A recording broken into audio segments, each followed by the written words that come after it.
So smartphones are so advanced these days that when you walk into a store when you want to buy a phone, there are a million things you have to look out for. And then maybe when you come on YouTube or you go on any social media platform to go and look at videos from techies like me, you're going to be hearing terms like bezels, motorized cameras, in-display fingerprints, Infinity O displays, bezel-less screens. You hear things like the notches. You're going to hear terms like 4,000 milliamp hour batteries, 32 megapixel cameras, and stuff like that. And so all these things put together just makes the buying decision so difficult and so hard, you know. But for the fact that you hear all these things and all these motorized cameras, this and that, all those technical blah blah blah, does not mean that you must find all those things in a smartphone before you can make a purchase, right? Basically, buying a smartphone really just depends on who you are, what you do, how you feel and stuff. Some people care more about smartphones with very sharp cameras that have large megapixels. Some people care more about smartphones that have more of speed, you know, because most of them are gamers. They care more about the games they're going to be playing with their phones. While there are some people that they work in the field, most times their job takes them out in the field. So what they basically need is a smartphone that the battery can take them all day. While there are those, then there's a category that just don't care. I mean, whatever works, they just buy it not because the phone has large cameras or large batteries. They just buy it because they just need a phone to use, you know. Today we're just gonna go through some things. I'm gonna help you with some things you need to look out for when buying a phone. I'm just gonna help you make your buying decisions, right? Now, this is in no way a how-to guide. It's just a suggestion from me to you. So take it for what it's worth, all right? First of all, when you're going to buy a phone, don't be confused by the specs. Don't be confused by this one has a 16 megapixel camera, this one has a 32 megapixel camera, this one has a this and this one has a that. I mean, specs on paper is different from reality, right? So I've seen a lot of phones that some have just 20 megapixel cameras, then another one has 32 megapixel camera, then the one that has a 20 megapixel camera does better than the one that has a 32 megapixel camera. So most of the specs you see on paper are not the same thing with the ones with reality. So when you come on YouTube or any of these platforms, you see us reviewers tell you that this phone is like this phone is like that.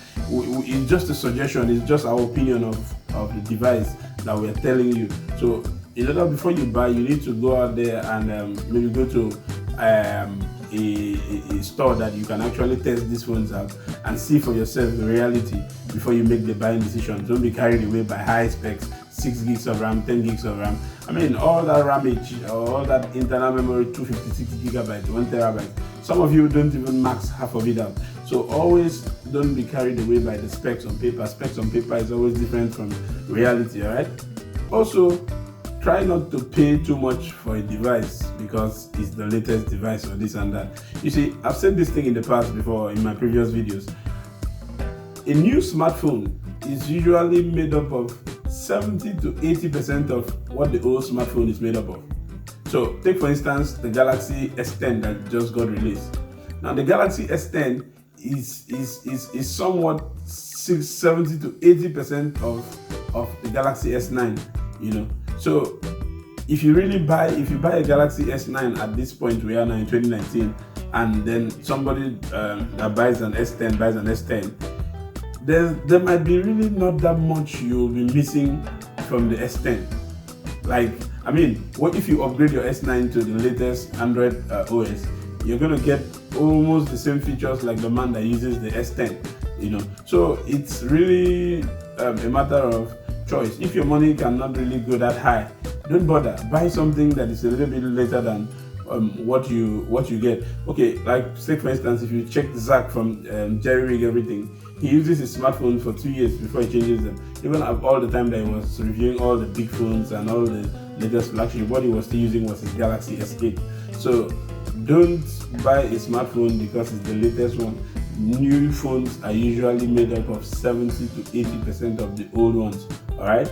Thirdly, because a smartphone has more RAM and has a bigger processor does not mean you need a bigger RAM and a bigger processor. You get my point?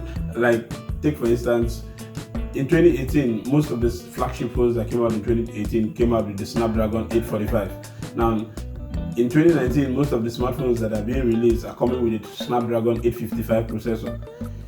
I'm going to authoritatively tell you that the smartphones of 2018 that had the Snapdragon 845 are as fast as the phones in 2019 that have the Snapdragon 855 chip. So don't really bother about specs. I mean, most of you don't even use 60 to 70% of the actual power of the device. So for the fact that a phone was made in 2017 does not mean that in 2019 the phone has become obsolete. Most smartphones have a lifespan of 5 to 7 years. Alright? So if you go out there to buy a phone, don't be bothered more about the specs and this and that and that. Just get something that your money can afford. You're still going to get the same experience as the new people or the people that have the new devices, right? And also, when you go out there to look out for a phone to buy, or before you look out for a phone to buy, always check the form factor, check how the phone feels, check how you're going to hold it before you make that decision. Now, back in the day, personally, I didn't use iPhones before the iPhone 6, that is. I didn't use iPhones because why? The iPhone 4, the iPhone 5S, they were just too small. I'm a big guy, my palms are big, so the first time I tried to use an iPhone 5S, whenever I hold the phone down, the phone will always, whenever I hold it, it will always fall out from my hand. And I'll always fight myself going to change the screen more often, because why? Every time I hold the phone, I just hold it and it just feels like I'm holding a toothpick or I'm holding a piece of cake, so I just wrap it around my hands like this. It's very small. So I will always drop it and I will always end up changing the display, always changing the screen every time. So I had to leave the iPhones alone. It was only around 2014 when Apple released the iPhone 6 and 6 Plus that I now felt like, yes, it was time for me to get an iPhone. Why? Because the older models were just too small for me, right? So know the kind of person you are. Know this, if you're a big guy, you have to get something that is a little bit bigger in the form of a Note. If you are a smaller person, you have to get something that is a little bit smaller that can fit your palm, that you can hold very well without just dropping it unintentionally. Okay. Then in your buying decision, you have to make a decision between Android and iOS. Now, this fight will never end between which one is better. Is it Android that is better? Is it iOS that is better? Now, Android users will stand on their part and argue a lot about how Android is better than iOS. And iOS users will stand on this other side and argue very much how iOS is better than Android. But the truth about the matter is that both of these platforms, I use them extensively. So it's neither here nor there. iOS has its own advantage. Android has its own advantage. So it basically depends on what fits you, So I will give you this suggestion. If you're buying iOS devices, that is iPhones, iPads, and stuff like that, and iOS tablets, it is better you check your surroundings and where you are. Now, where you are living, are most of the apps supported there? Most of the things you want to do, does iOS support them in that area, or does Android support them? Basically, you need to check these things out before you make a purchase. Now, Android is the advantage of Android. One of the biggest advantages of Android is that it's an open source operating system, so it is very, very much customizable. Like you can easily just go online and with your browser, your Google Chrome or any other browser you decide to load up and download the song and put it in your device, or download the video from YouTube directly to your device and save it, and you can play them later. But on iOS, you basically almost cannot do that. Now, if you do it, it's either going to be saved in an app somewhere or something. So it's quite a bit difficult to navigate around those things, So, and then say you went to an event and you took a picture, and a friend say, "Hey, let me have the pictures." Android users will just say, turn on an application, a file sharing app like Xender. You just pop 1, 2. They have sent the apps to you. They send the pictures to you, And you can also share apps with yourself. Like I have an app on my device I can share with a fellow Android user. But iOS users almost can't do this. Like if you share phones with files with an iOS user on Android, with Xender for instance, mostly like music, all the music just remains in Xender. If you go to your native music app on your device, you can't find them. So these are one or two things. These are a lot of things you should actually check. Like on iOS, you just can't open your device and use Bluetooth and send somebody a file. For somebody that has an older phone, you just send them a file via Bluetooth, while you can do this with Android. So there are a lot of advantages and all here and there and there.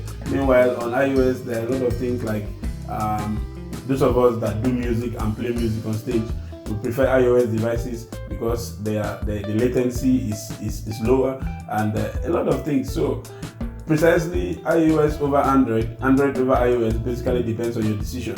Now, if you live in emerging countries or developing countries, it will be better you get an Android device, because it will be easy. It's easily or it's easier to customize, and it will be cheaper to maintain for you than getting an iOS device. All right.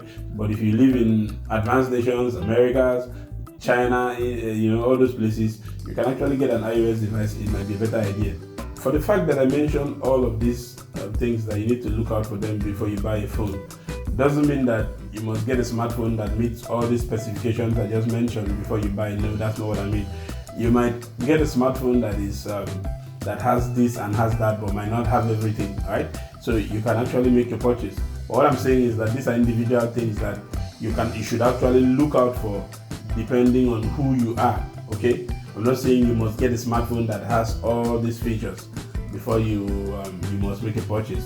Just look out for a smartphone that has any of these features and any of them that is more important to you. As I mentioned earlier, some people are not more concerned about the camera of the device, they are just more concerned about the battery life. So always look out for the device that meets your specification as a person before you make a purchase. Okay, so thank you very much for watching.